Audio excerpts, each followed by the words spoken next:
여러분 목사 안수를 받으면 그분이 신앙적으로 삶에 있어서 충분히 목사다운 사람은 제가 보기에는 없습니다.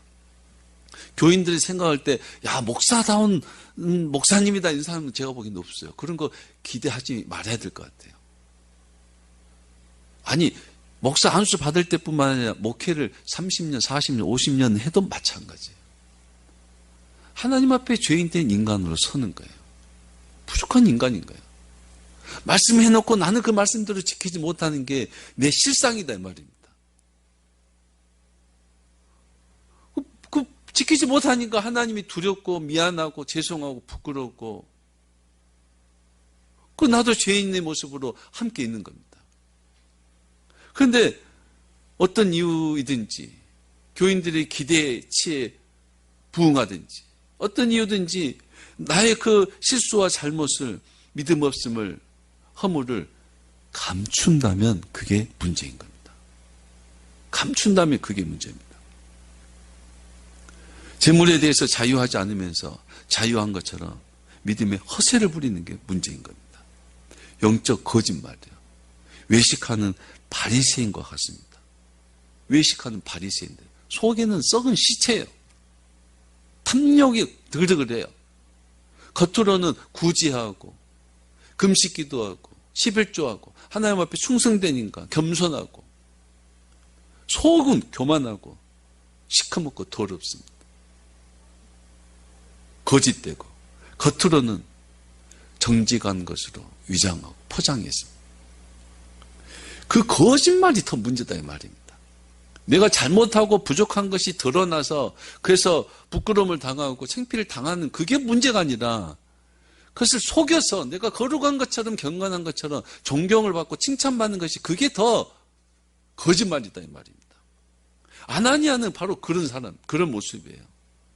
나는 재물을 다 팔아서 사도들 발 앞에 두었지만은 일부를 감췄습니다. 아직 미련이 남았어요. 아직 부족해 연약해요. 그런데 부족하지 않은 것처럼 연약하지 않은 것처럼 경건한 것처럼 나는 다 하나님 앞에 드려서 다 하나님 앞에 충성돼서 깨끗한 것처럼 그게 문제다 이 말입니다. 그런데 그런 모습이 사람에게 거짓말한 것이 아니라 누구에게요? 하나님에게 거짓말한 것이다. 그 결과가 어떻게 됐어요? 멸망의 죽음을 맞이했습니다. 5절 아나니아가 이 말을 듣고 엎드려져 혼이 떠나니 이 일을 듣는 사람이 다 크게 두려워하더라. 이어지는 말씀 6절 젊은 사람들이 일어나 시신을 싸서 메고 나가 장사하니라.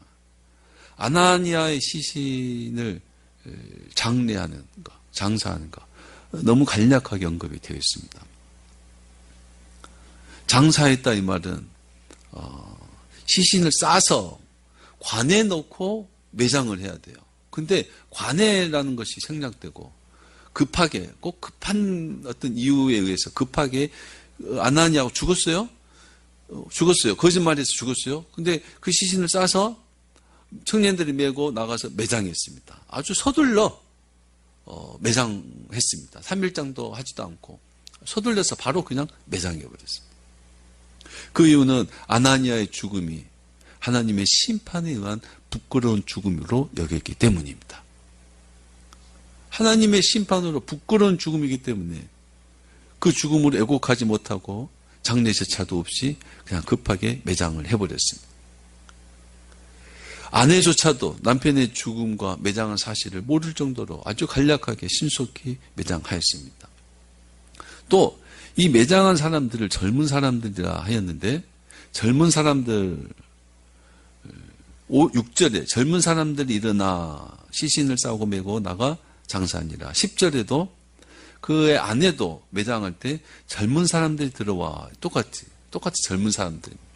그 사람들이 그 사람들입니다. 근데 이 젊은 사람들을 헬라어를 보니까 젊다라는 말보다 새로운 신선한 이런 뜻이 주요 뜻입니다. 젊은 것이 좀 신선하죠. 그래서 젊은이란 뜻도 있어요. 그래서 이 젊은 한 단어로 된 이 젊은 사람들, 젊은 층 이렇게 표현하기도 하고, 근데 그 원래 뜻은 새로운 이런 뜻입니다. 새로운. 근데 새롭다는 것도 똑같은 새로운 것이 아니라 전에 없던 새로운 거예요. 전혀 없다. 이게 없었는데 뭐지? 뭐 이런 게 나왔지라고 아주 새로운 거예요.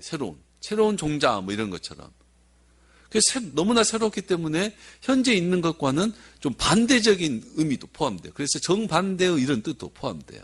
그러니까 젊은 사람들 이 말의 의미는 굉장히 새로운 이런 굉장히 새로운 사람들, 젊은 층 이렇게 돼 있습니다.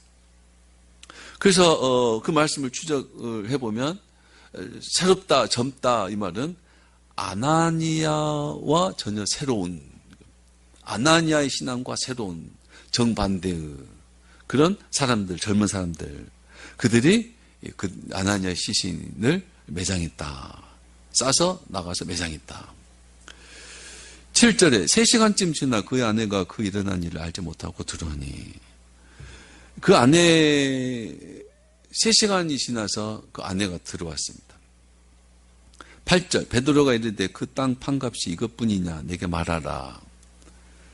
베드로가 물었습니다. 그 땅 판값이 이것뿐이냐. 베드로는 모르고 물어본 게 아니라 알고 물어봤습니다. 비록 아나니아와 삽비라가 말은 안 했지만 이걸 숨겨놨지만 베드로는 알고 물어봤습니다. 2절 말씀에 그 값에서 얼마를 감춤해 그 아내도 알더라. 그 아내가 그 얼마를 감췄다는 걸 아내도 알았어요. 알고 침묵했어요. 함께 거짓말한 겁니다. 베드로가 그것을 알고 물어봅니다. 그 땅 판값이 이것뿐이냐. 알고 물어본 거예요. 그 베드로의 물음은 그 아나니아의 아내 삽비라에게 정직함의 기회를 준 것일 수도 있고, 그 아내가 남편처럼 거짓말하는 사람인 것을 확인하는 질문일 수도 있는 겁니다. 삽비라가 정직하게 대답을 한다면, 과거에 내가 내 남편이 거짓말하는 걸 내가 알았지만 나에게 직접적으로 물어본 질문에 의해서 나는 정직하게 대답할 기회가 있다 이 말입니다. 남편만 무조건 따라가는 게 아니라 나도 대답할 기회를 얻었다 이 말이에요. 정직한 대답할 수 있는 기회를 얻은 거예요. 반대로 나도 똑같이 남편처럼 거짓말을 한다면, 나도 똑같이 남편의 그 거짓말을 알았는데 나도 똑같이 남편처럼 거짓말하는 사람이다라는 것을 스스로 확인하는 것이 되는 겁니다. 그래서 어떻게 대답하느냐에 따라서 질문과 결과가 달라지는 거죠. 하나님께서는 우리의 죄를 다 아시고 물으십니다. 하나님께서 우리에게 물으셔요. 우리의 형편 처지를 다 아시고 우리가 지은 죄를 아시고 물으십니다. 창세기 3장 9절 여호와 하나님이 아담을 부르시며 그에게 이르시되 내가 어디 있느냐. 내가 어디 있느냐 이 말이 하나님이 인류에게 물은 최초의 물음이다 이렇게 말을 합니다. 아담아 내가 어디 있느냐. 하나님이 모르고 물으시겠어요? 알고 물으시죠. 선악과를 먹고 두려워하는 아담이 숨어 있습니다. 숨어 있어요. 자기를 감췄다 이 말입니다. 하나님이 다 아시고 물습니다. 아담은 어디 있느냐. 정직하게 대답한다면 정직함의 기회를 얻게 되고 회개의 기회를 얻게 되고, 핑계하고 거짓말한다면 하나님 앞에 자기의 불순종, 속이는 거짓말을 확인하는 것이 됩니다. 하나님은 우리의 죄를 다 아시고 묻습니다. 오늘 어떻게 했느냐? 왜 그렇게 했느냐? 하나님은 우리를 다 아시고 물어봅니다. 왜 그렇게 화가 나느냐? 왜 일을 그렇게 했느냐? 하나님 다 알고 물어봐요. 모르고 물어본 게 아니라 하나님이 우리에게 물으신 것은요, 우리가 정직하게 대답해 주기를 원하십니다. 정직하게 하나님 내가 잘못했습니다. 참지 못했습니다. 내가 아직 세상에 미련이 있습니다. 아직 내가 욕심을 버리지 못했습니다. 내가 이렇게 했습니다. 교만했습니다. 하나님 앞에 우리가 정직하게 대답하기를 하나님 원하시고, 하나님 제가 선악과를 먹었습니다. 불순종했습니다. 부끄럽습니다. 우리가 정직하게 대답을 하기를 원하시고 하나님 우리에게 물으신다 이 말입니다.